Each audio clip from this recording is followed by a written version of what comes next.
Amber ഫോർട്ടിൻ്റെ ഭംഗി വളരെയധികം ആസ്വദിച്ചതിന് ശേഷം ഞാൻ അതിൻ്റെ ബാക്ക് സൈഡിലേക്ക് ഒരു 10-15 മിനിറ്റ് നടന്നപ്പോഴാണ് പന്ന മീനാക്ക കുണ്ട് കണ്ടത്. ഇത് ഇവിടുത്തെ വളരെ ഫേമസ് ആയിട്ടുള്ള സ്റ്റെപ്പ് വെല്ലാണ്. നിങ്ങൾക്കറിയാവുന്ന പോലെ തന്നെ നോർത്ത് ഇന്ത്യയിൽ സാധാരണ കിണർ കുഴിച്ച് കിട്ടുന്ന വെള്ളത്തിന് വളരെയധികം പരിമിതികളുള്ളതുകൊണ്ട് ഇതുപോലെയുള്ള സ്റ്റെപ്പ് വെല്ലുകളിലാണ് വാട്ടർ സ്റ്റോറേജ് ചെയ്തിട്ടുണ്ടായിരുന്നത്. ഒരുപാട് സ്റ്റെപ്പ് വെല്ല് കണ്ടെങ്കിലും ഇത് നന്നായിട്ട് തന്നെ മെയിൻറ്റെയിൻ ചെയ്തിട്ടുണ്ട്. പിന്നെ ഒരു പ്രത്യേകത, ഇവിടെ ഫ്രീ എൻട്രി ആണ്. പക്ഷേ താഴേക്ക് ഇറങ്ങണമെങ്കിലോ വീഡിയോഗ്രാഫിക്കോ 5000 റുപ്പീസാണ് ഇവിടെ ചാർജ് ചെയ്യുന്നത്. ഒരുപാട് സിനിമകളിലും നിങ്ങൾക്ക് ഈ സ്റ്റെപ്പ് വെല്ല് കാണാൻ പറ്റും.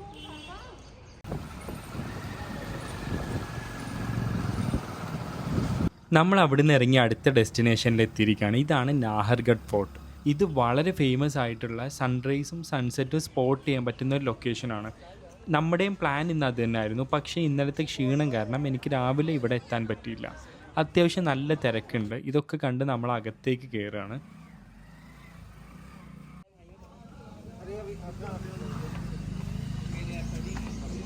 അങ്ങനെ നമ്മൾ നാഹർഗഡ് ഫോർട്ടിൽ എത്തിയിരിക്കുകയാണ്. ഇവിടെ ഒരു സ്റ്റെപ്പ് വെല്ലാണ് കാണുന്നത്. ആ ബാക്കിൽ നല്ലൊരു അടിപൊളി സ്റ്റെപ്പ് വെല്ലുണ്ട്. പക്ഷേ ഇതല്ല ഇവിടുത്തെ ഹൈലൈറ്റ്. ഇതാണ് ഇവിടുത്തെ ഹൈലൈറ്റ്. എന്ത് ഭംഗി ഇവിടുന്ന് കാണാമെന്നറിയാം. ഞാൻ ഭയങ്കര ടയേർഡാണ്. ചൂടും വെയിൽ കുറവാണെങ്കിലും ഭയങ്കര ചൂടാണ്. ഇവിടെ എത്തിയപ്പോഴേക്കും ടയേർഡായി. പക്ഷേ അതൊക്കെ നമ്മൾ മറക്കും ഇവിടെ വന്നു കഴിഞ്ഞാൽ. അത്ര അടിപൊളി വ്യൂ ആണ് ഇവിടുന്ന്. എനിക്കിന്ന് ഇവിടുന്ന് സൺറൈസ് മിസ്സായതിൽ ഞാൻ ഭയങ്കരമായിട്ട് റിഗ്രറ്റ് ചെയ്യണം. ഇത്ര അടിപൊളിയാണെന്നുണ്ടെങ്കിൽ നേരത്തെ തന്നെ വരുമായിരുന്നു.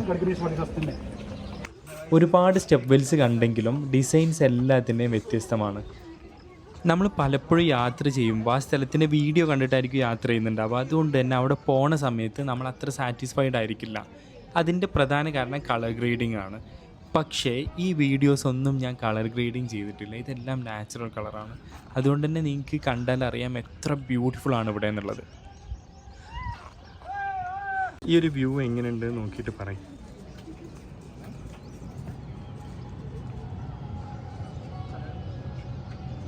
ജയ്പൂർ സിറ്റിയുടെ ഒരു ഏരിയൽ വ്യൂ ആണിത്. ഇവിടെ ഒരു സ്റ്റേഡിയം കാണുന്നുണ്ട്. ലെഫ്റ്റ് സൈഡിലായിട്ട് ഒരു ലേക്ക് കാണുന്നുണ്ട്. പിന്നെ അവിടെ എന്തോ കാണുന്നുണ്ട്, ദൂരെ ഒരു ഡോം കാണുന്നുണ്ട്. എന്താണെന്നറിയില്ല.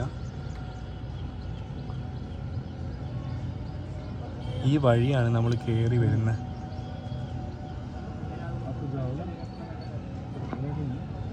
പിന്നെ നാട്ടിലൊന്നും പറയിപ്പിച്ചത് പോരാത്തത് കൊണ്ടായിരിക്കും ഇവിടെ തേരാപ്പാര കേരള റാന്നി എന്ന് വന്ന് അരയ്ക്കോ ചെയ്ത് വെച്ചാണ്.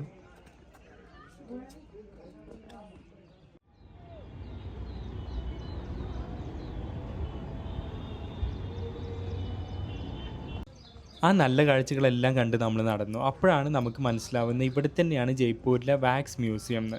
അതും പിന്നിട്ട് നടന്നപ്പോഴാണ് ഇതിനകത്ത് തന്നെ അടുത്തൊരു സ്റ്റെപ്പ് വെൽ. ഇത് അത്രയും ഡ്രൈ അല്ല, അത്യാവശ്യം വെള്ളമുണ്ട്. അതുകൊണ്ട് തന്നെ അതിൻ്റെ ചുറ്റും പ്രാവുകളെല്ലാം വന്നിരിക്കുന്നുണ്ട്. തൊട്ടടുത്ത് തന്നെ കുറച്ച് കലാകാരന്മാർ ആളുകളുടെ കയ്യിൽ നിന്ന് കാശ് വാങ്ങിക്കാനുള്ള പരിപാടിയായിട്ട് നിൽക്കുന്നുണ്ട്. അവിടെ കുറച്ച് സമയം അതെല്ലാം കണ്ടു കഴിഞ്ഞ് നമ്മൾ നേരെ ഫോർട്ടിനകത്തേക്ക് കയറി.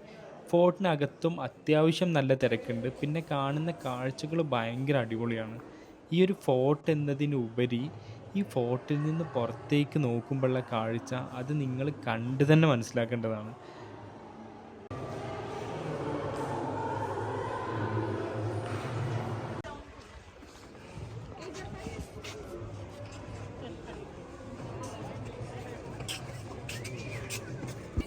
വെയിൽ കൊള്ളാടത്തോളം മാക്സിമം കൊണ്ടു. ഇനി ഇതിൽ കൂടുതൽ കൊള്ളാനില്ല. ഞാനാകെ കരിഞ്ഞു പോയി ഗൈസ്. പക്ഷേ വന്നത് വളരെ വളരെ വേർത്തായി, ഒന്നും പറയല്ല. പക്ഷേ വെയിലൊരു രക്ഷയില്ല. രാവിലെ പറഞ്ഞൊക്കെ തിരിച്ചെടുത്തിട്ടാ.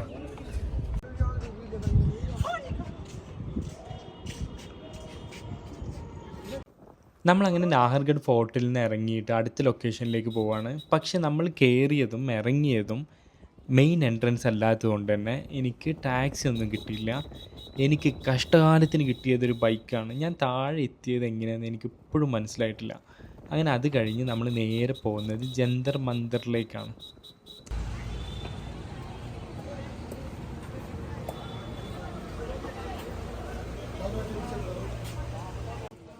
52 രൂപയുടെ ടിക്കറ്റ് എടുത്ത് ഞാൻ അകത്ത് കയറി. ജന്തർ മന്ദറിനെ കുറിച്ച് പിന്നെ നിങ്ങൾക്കറിയാലോ. ജയ്സിംഗ് രണ്ടാമനാണ് ഇന്ത്യയിൽ 5 ജന്തർ മന്ദറുകൾ നിർമ്മിച്ചത്. ഇതാണ് അതിലെ ഏറ്റവും വലിയ ജന്തർ മന്തർ. ഇന്ത്യയിലെ ഏറ്റവും വലുതല്ല, ലോകത്തിലെ തന്നെ ഏറ്റവും വലിയ ജന്തർ മന്തറാണിത്. 2 സെക്കൻഡിൻ്റെ കൃത്യതയിലാണ് ഈ ജന്തർ മന്തറിൽ സമയം അറിയാൻ പറ്റുന്നത്. അതിന് വേണ്ടിയിട്ട് ഇവിടെ ഉപയോഗിക്കുന്നത് 19 ഇൻസ്ട്രുമെൻറ്റ്സ് ആണ്.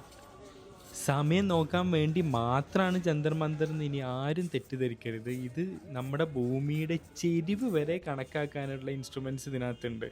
വളരെ അത്ഭുതകരമായിട്ടുള്ളൊരു സൃഷ്ടി എന്ന് പറയുന്നതിൽ ഒരു സംശയമില്ല. കാരണം ഇത് ഇന്നും ഇന്നലെ ഉണ്ടാക്കിയതല്ല, 300 വർഷങ്ങൾക്ക് മുമ്പ് ഉണ്ടാക്കിയതാണ്. അപ്പോൾ അത്രയും അക്യുറേറ്റ് ആയിട്ടൊരു സാധനം ആ കാലത്ത് ഉണ്ടാക്കണം എന്നുണ്ടെങ്കിൽ എത്ര എഫേർട്ട് എടുത്തിട്ടുണ്ടാവും. അതിന് നമുക്ക് പ്രശംസിക്കേണ്ടത് ജയ്സിംഗ് രണ്ടാമനെ തന്നെയാണ്. ജയ്സിംഗ് രണ്ടാമൻ ഭയങ്കര വലിയൊരു സയൻസ് ലോവറായിരുന്നു. അത് നമുക്ക് ഇവിടെ എവിടെ നോക്കിയാലും കാണാൻ പറ്റും. ഈ ഒരു അത്ഭുതം കണ്ട് ഞാൻ ചെന്നെത്തിയത് അടുത്ത കുറച്ച് കലാകാരന്മാരുടെ അടുത്താണ്.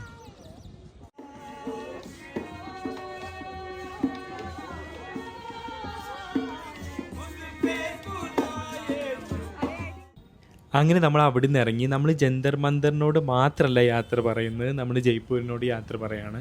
നേരെ പോകുന്നത് ഡൽഹിയിലേക്കാണ്. അപ്പോൾ ഇതുപോലത്തെ വീഡിയോസ് നിങ്ങൾക്ക് ഇഷ്ടപ്പെടുന്നുണ്ടെന്നുണ്ടെങ്കിൽ നിങ്ങൾ സബ്സ്ക്രൈബ് ചെയ്യുക. സപ്പോർട്ട് എങ്ങനെയാണോ നിങ്ങൾക്ക് ചെയ്യാൻ പറ്റുന്നതെന്നുണ്ടെങ്കിൽ അതുപോലെ സപ്പോർട്ട് ചെയ്യുക. അപ്പോൾ അടുത്തൊരു അടിപൊളി വീഡിയോ ആയിട്ട് വരുന്നവരേക്കും ഓക്കെ, ബായ്.